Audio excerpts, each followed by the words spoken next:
চেম্বারে রুগী ডাক্তারকে বলছে, চিকিৎসককে বলছে, ডাক্তার সাহেব আমাকে কিন্তু হার্বাল ওষুধ দেবেন না। কেন? কারণ হার্বাল ওষুধ খেলে কিডনি, লিভার, হার্ট এগুলো নষ্ট হয়ে যায়। তা আপনি কি করে জানলেন? তা তিনি বলেন, আমাকে অমুক ব্যক্তি, তমুক বোন বা তমুক ভাবি, অমুক ভাই আমার কথা বলেছেন। এখানে একটা মজার বিষয় হচ্ছে, তাকে যে পরামর্শ দিয়েছে সে কিন্তু কোনো চিকিৎসক না, সে স্বাভাবিক একজন সাধারণ একজন মানুষ।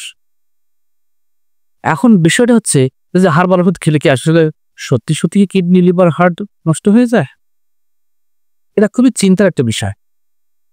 তো এই চিন্তার মধ্যে দুইটা যদি ভাগ করা হয়, একটা হচ্ছে রোগী যারা এই যে হার্বাল ওষুধ ভয় পাচ্ছে, দেখা যায় অধিকাংশ এরা সকলেই বিভিন্ন ফার্মেসি থেকে, ঔষধ ঘর থেকে বা বিভিন্ন বাজারে, হাটে বাজারে, মজমা থেকে এরা নিম্ন স্তরের, নিম্নমানের হার্বালের ভিটামিন সিরাপ খাওয়ার একটা প্রচলন আছে এর মধ্যে।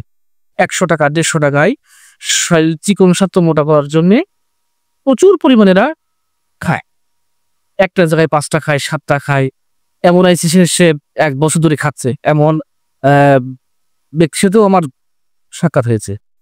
তো দেখা যাচ্ছে একটা ঔষধ যখন তৈরি হয় তখন তার জন্য নির্দিষ্ট একটা পরিমাপ আছে, একটা রোগ আছে, রোগের আবার ডোজ আছে, কতটুকু খেতে হবে না খেতে হবে।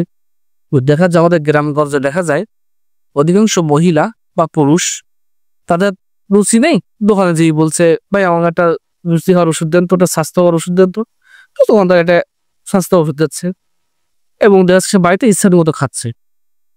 এমন কি হচ্ছে যেটা ওষুধ খাওয়া যায় ডোজ 1 চামচ কি 1.5 চামচ কি 2 চামচ কি 4 চামচ, ওটাও দোকানদার কাছে শুনে নিচ্ছে না, পরে জীবন মতো খাচ্ছে। তো যখন আপনি কোনো মেডিসিন ইচ্ছা নিয়ত খাবেন, কোনো চিকিৎসকের পরামর্শ ছাড়া শরীরে অহেতুক ওষুধ প্রবেশ করাবেন, তখন আপনার শরীরের অর্গানের ক্ষতি অবশ্যই হবে।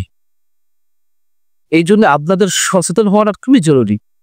যখন কোনো মেডিসিন গ্রহণ করবেন অবশ্যই চিকিৎসকের কাছে যাবেন, তার পরামর্শ নেবেন, কিভাবে গ্রহণ করলে ভালো হয়, কিভাবে মেনটেন করলে আপনি আপনার সমস্যা থেকে বেরিয়ে আসতে পারবেন। এর জন্য আপনাকে চিকিৎসকের পাশে যাওয়া লাগবে। বাজারে খুবই প্রচুর পরিমাণ ভেজাল মেডিসিন আছে, এখনো পর্যন্ত আছে, যার কারণে হার্বাল ওষুধ খাওয়ার জন্য অবশ্যই চিকিৎসকের পরামর্শ নেবেন।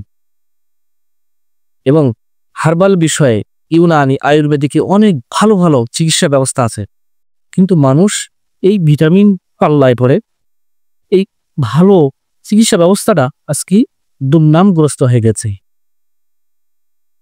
এই জন্যে আপনাদেরকে অবশ্যই সচেতন হতে হবে, তাহলে আপনি ভেজাল থেকে বেরিয়ে আসতে পারবেন এবং আপনার ইউনানি, আয়ুর্বেদিক, হার্বালের প্রতি আপনার আস্থা, ভালোবাসা চলে আসবে।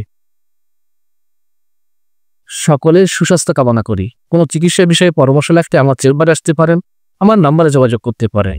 এখানে সকল বিষয়ে রোগের পরামর্শ দেওয়া হয়। আসসালামু আলাইকুম ওয়া রাহমাতুল্লাহি ওয়া বারাকাতুহু।